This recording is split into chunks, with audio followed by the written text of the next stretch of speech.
You may not struggle with spending countless hours scrolling through social media or playing video games, effortlessly maintaining your focus. However, simply watching a few minutes of a video like this can be remarkably challenging. While you're aware that activities such as reading, studying, exercising, or engaging in productivity, like watching this entire video, have greater long-term benefits, you still find yourself drawn to television, video games, and social networks. Have you ever paused to ponder the reason behind this inclination? At this point in the video, I've probably already lost the attention of at least 50% of the people who started watching. This is the reason why you should subscribe and give the video a thumbs up. This happens because of dopamine, a hormone that gives us the desire to do things. In today's modern world, every aspect of life is carefully designed to gratify our need for pleasure, leading to an unintended disruption in our hormone levels. This disruption compels us to constantly seek stimulation, much like an addict always longing for more. What used to bring excitement and contentment no longer suffices. Regrettably, this phenomenon has become so widespread that most individuals fail to recognize how it negatively impacts their overall well-being. Take a moment and reflect. Can you remember the last time you went to the bathroom without clutching your mobile phone in hand? Furthermore, imagine an entire hour spent sitting on the couch without reaching for your phone, watching television, or engaging in any other activity. How would that make you feel?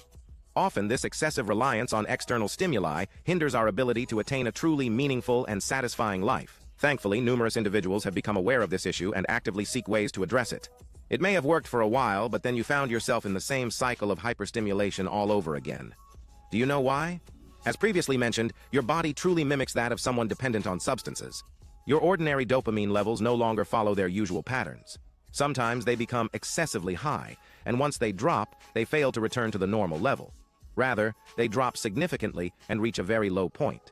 Thus, attempting to make an immediate change overnight becomes futile. A more effective approach would be to embrace the concept of doing nothing, which is as straightforward as it sounds.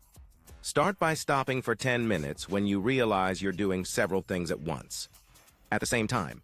For example, when you realize that as well as watching TV, you're also fiddling with your phone and listening to music. Or when you're trying to concentrate on something like studying or reading, and your mind keeps asking you to look at your cell phone to see if you've received any important notifications. Stop everything you're doing and try to spend 10 to 20 minutes doing nothing, just standing there listening to your thoughts. At first, this activity may seem simple and perhaps even pointless, but when you actually put it into practice, you'll see that it makes all the difference. At first, it will be hard to sit still for that long, but the feeling of a clear mind after doing it is very rewarding. Start with a short duration like 10 to 20 minutes and gradually extend it as needed over time. Remember, the overall goal is to find a time frame that suits you. The advantage of this technique is that you don't have to follow a lot of rules. And a mechanized step-by-step, you just have to stop and reflect. Please try it out for a week and inform me of your thoughts afterwards. However, in order to move forward, I suggest that we come to a mutual understanding and reach a general agreement.